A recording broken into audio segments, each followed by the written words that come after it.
Dr. Roach. So this video is a little bit different from what I normally do. This is going to be kind of traveling after COVID, or I guess during COVID, because we're still in the pandemic, and with a toddler. So I took my goddaughter to San Antonio this past weekend. We had an amazing time, but I definitely have tips for traveling during COVID and with a toddler. So this video will kind of be about that. So stay tuned, check it out. Cut. Which I'm gonna try to record this day, but we'll see how much I do. But traveling with a toddler in the airport and going to San Antonio. So we're gonna see how this is. This is my goddaughter. Babe's getting ready. It is 3:37 in the morning. The flight leaves at 6:10. We stayed here overnight because it's an hour and a half drive. And no one wants to do that at 2 in the morning. We are here, cranky, because it's 4 o'clock in the morning. It's okay, we'll get some milk. So first part of the trip, we'll kind of talk about things to do beforehand. So as a pediatrician, you know, not supposed to encourage you to like have meds and stuff like that. But I honestly would have stuff like available in your carry-on. I didn't pack all of this personally, but I think there's nothing wrong with having Tylenol, Motrin, because God forbid, you don't want to have to go spend $25 at the convenience store to get a little bit, and they usually don't have liquid when you go to those little convenience stores in the airport. And then a little Benadryl. So the dose of Benadryl is 1 milligram per kilogram. And to convert kilograms to pounds, so 2.5 pounds equals 1 kilogram. So having a little bit of Benadryl, just in case babies are fussy or just don't do well, it's kind of popping in the ear, stuff like that. She actually did amazing with it. Having a little gum, depending on age appropriate, if they're able to chew, even if they're just going to eat the gum, just having something to distract them. So those are the things that I would have. That would be my first tip. The second tip would be, within this tip would be to make sure that you buy, even if you take them to the dollar store. So I was supposed to take to the dollar store. We never made it a day or two before, but have like 3 to 5 items that they've never seen before, and just have it in the bag so that when they're starting to get antsy or anything like that, you're pulling out something new, and that keeps their entertainment, for at least a good 20 minutes. So those are some things that I would definitely make sure you have before. And then the last thing is a stroller. So it doesn't have to be the fancy stroller. It can just be an umbrella stroller. Like we had an umbrella stroller, and that worked perfect. I was a lady I met at the airport on the last flight. She actually didn't even bring a stroller for her 6-month-old. Of course, on her way back, she bought one. But definitely having a stroller is another thing that I'd make sure that you pack. Car seat is just dependent. So under 2, you know, you can have the child be a lap child. Most of the airlines ask you to actually require you to show their birth certificate to prove that they're 2 or under.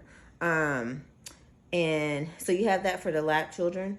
And then some people take the car seat on the plane. To be honest, I flew with Southwest, and you could board between A and B boarding for family boarding, anybody under the age of 6. And I never saw a car seat the whole time. Most of us checked our car seat. So that's not something that I would lug around and drag around, you know, place to place. Because then you're having to pay for a seat, but 2, you don't really want to drag that car seat around in the airport. So those are things I'd make sure that you pack before. So this next part, you're going to see some clips of us struggling with the luggage. So we struggled, we as in me and my fiance, figuring out how to bring all this luggage. So I have taken many pieces to airports and through the train station in Boston, like 3 pieces of luggage, but figuring out how to do the car seat and a stroller with the child and 2 other bags, definitely check everything you can. And honestly, you don't need much. So you just need the baby, car seat, baby, stroller, and your purse or handbag or whatever you want to take. And then I always recommend like a drawstring bag. So I had her drawstring. I had a little bag. It came with a tray and stuff, but that was overrated. Save the money off of Amazon. So just have some bag with snacks in it and her toys in that drawstring bag. And the reason I recommend drawstring bag is it's easier to just put on your back, and then have your purse or bag or tote bag, and then her and stroller. And that is it. Like, I wouldn't have anything more, anything less. And that worked on the way back, and that was a miracle. But the next little clips, you'll see us kind of struggling. You'll see me struggling with my whole little train the second time as I was going to the rental car. You'll see him kind of struggling to figure out how to put all this stuff together. There's actually on Amazon, I found it. It was the last thing I saw when I was getting a rental car. There's a little bag thing where it's like a roller cart, like a kind of like a stroller or a hand truck, and you basically can put the car seat up there and it rolls, and then use little stroller carts that they have at the airport. Use that as soon as you get in there. He walked me all the way to the check-in gate, so I didn't have to actually do any of that on that way. But I mean, if you have somebody that can do that, great. If you don't, just use a little stroller car, and I'll show you how we put it all in the car on the way back. And then you just basically clip her stroller on that, and then you just roll, and you basically have it rolled as one unit. That was basically the master of that part. So part 4, 5, 6, 7, 8, 9.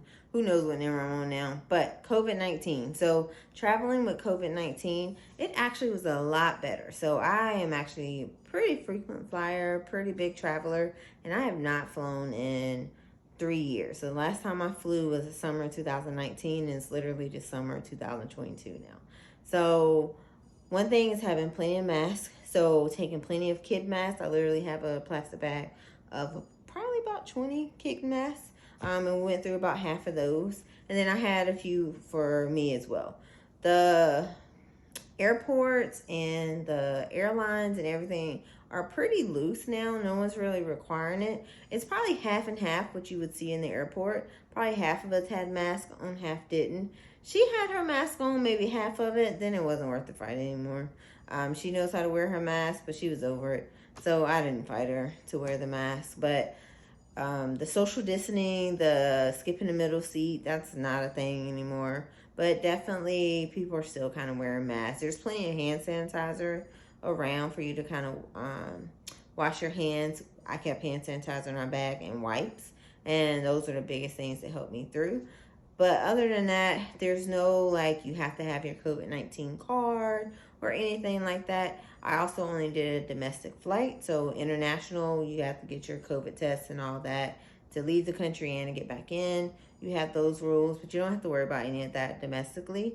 And so that was actually pretty convenient. I do like that a lot of people actually did have masks at the airport. So that was good to see. But that's pretty much how it is to fly 3 years later. I don't see us getting out of COVID anytime soon. Excuse me. But we'll kind of see how it goes. So security. That was very interesting my first time going through. So with security, the best thing to be prepared is having, again, those 2 bags that I talked about. But basically having everything in the bags. The strollers, they cannot be in your, if you have any stroller bags, which I had a stroller bag, like a carrier, they cannot be in that. The kids can't be in the stroller. So going ahead and have the stroller all folded up, and if they can, just hold their hand and kind of walk through the line. And that also allows them some time to kind of walk. So she enjoyed that. And so the first airport, they were very strict on which line you could put strollers in. You can only do it in the first line. So we had our stuff in 2 different lines. It was a hot mess. But the next airport, they didn't care which one you put it through. So when you actually give them your ID and the cards, I would honestly just ask, like, does it matter which line the stroller goes in? And if it doesn't matter, then go to any line.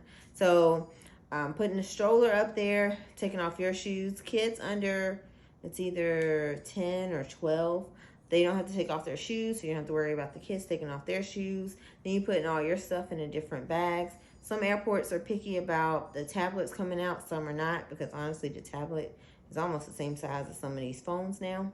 So making sure all that is kind of all put in there. And then you actually go through a different gate for security. So you have the big ones that everybody goes through, and then you have the second, third, fourth, and there's usually a little middle one there that you usually see, like a security tape, a little hook, and you usually see that's usually where the person is standing and saying, all right, next, next.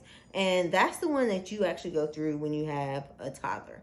So she goes through first, so you have to go through separate, and you literally walk right behind her.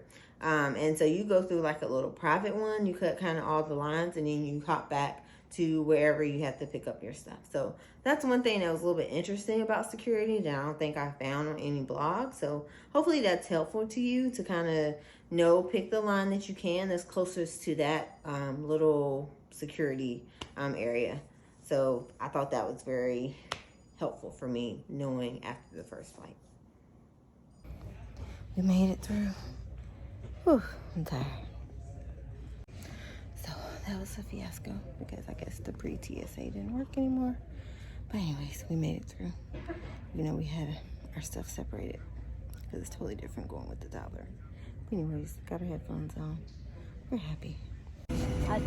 Hey guys, so I checked the stroller all the way to San Antonio. It's only an hour layover in Atlanta, and it's literally one gate beside. So hopefully we can make that. We are all comfortable and excited.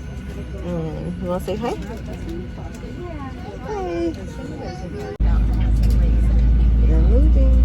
This aircraft is equipped with 8 emergency exits, 2 forward, 4 over the wing, 2 in the back, lights on the floor, the aisle and above, leading to all exits.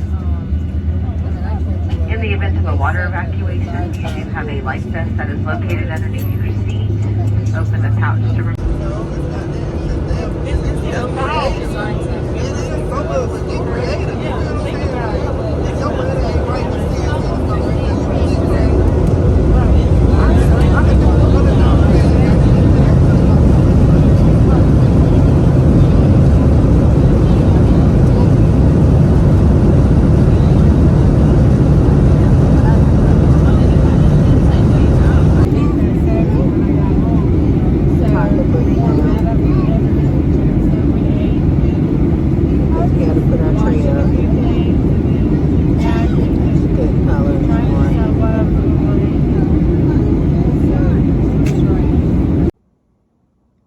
So hopefully all these tips were helpful with traveling with the toddler.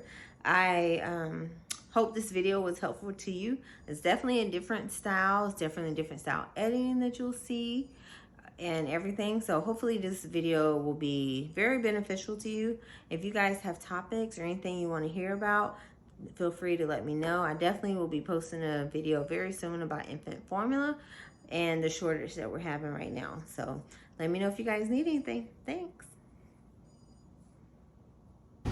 Well guys, we made it. A few things, never get rid of your stroller. And